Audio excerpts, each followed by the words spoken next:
Hello and welcome to another video, and this one is my favourite books of 2024, and I'm not going to go too in depth about each book, but just a brief thing about each one. And the first books that I'm going to talk about are the memoirs, because they are the ones that I don't all have copies of, so images are going to appear on screen.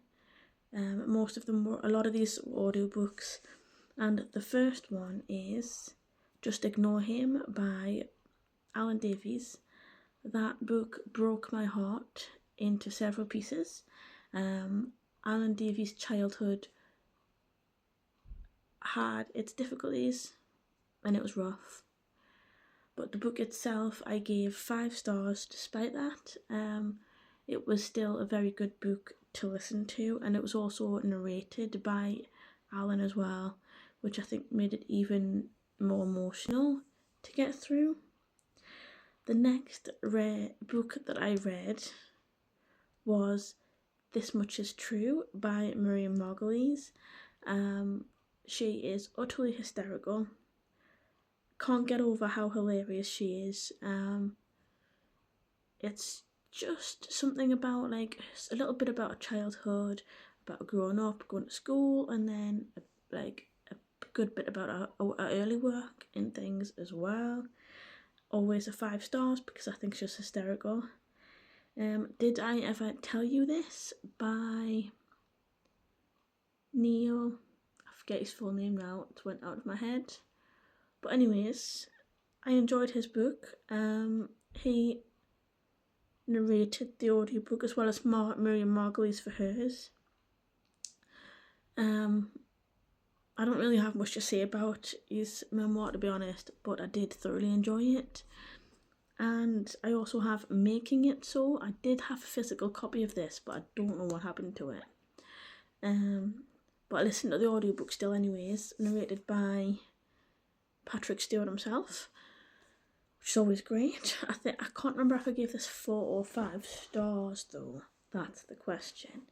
But it was good with Patrick Stewart's book because there is some local things in there from like Yorkshire, and then further up Jarrow Hebburn, which, you know, like I am from the northeast, so I know some of these places, which is always good to read or listen to, depending how you consume the book.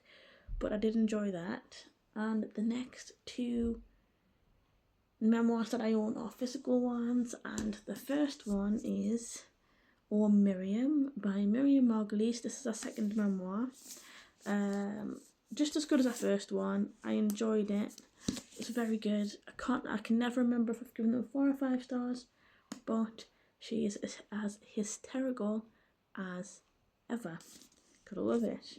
And the next one is Educated by Tara Westover, and this follows a young girl through adolescence and early adulthood, about being brought up in essentially a cult.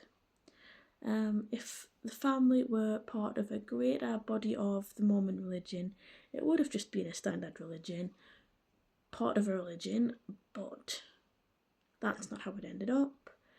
The family took things to extremes. They did the whole survivalist self-reliance shit that most people don't really need to do at all.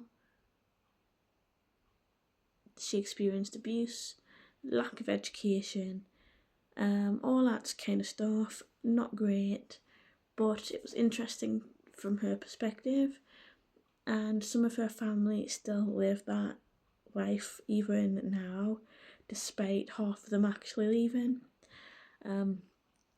Yeah, so a lot of hard stuff in here, but it is definitely worth the read for sure.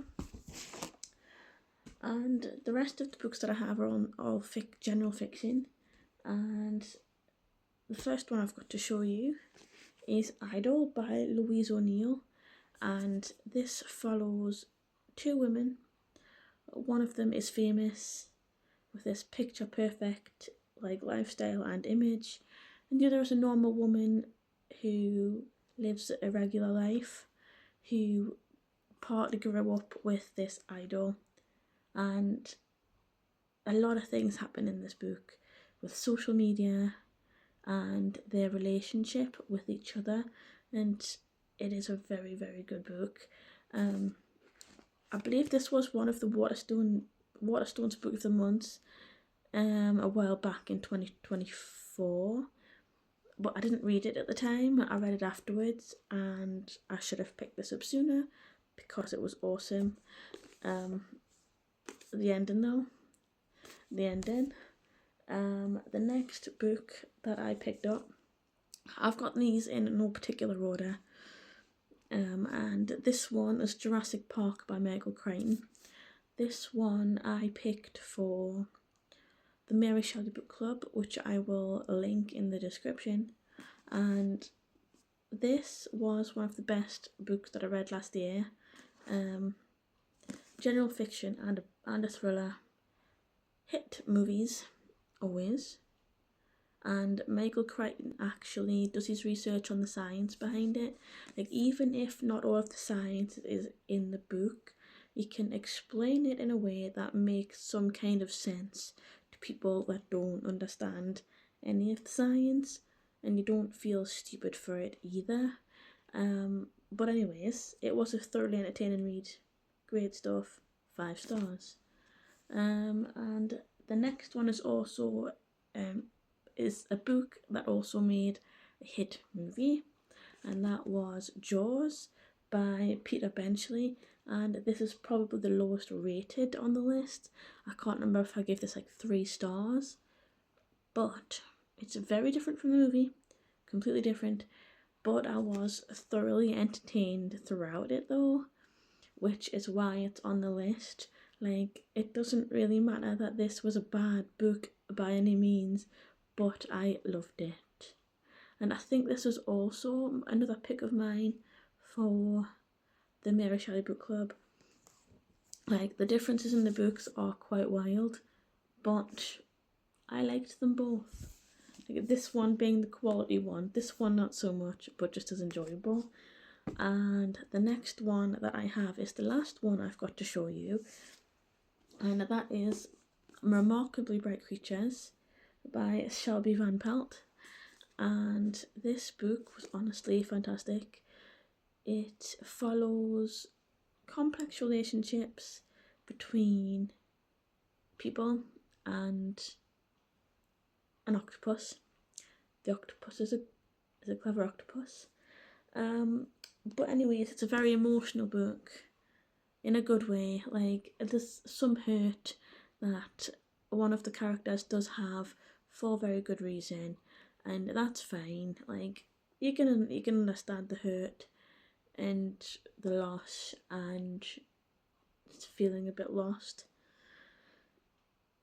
and that's fine. But like, it's honestly, I can't even describe why this was so good. It just was.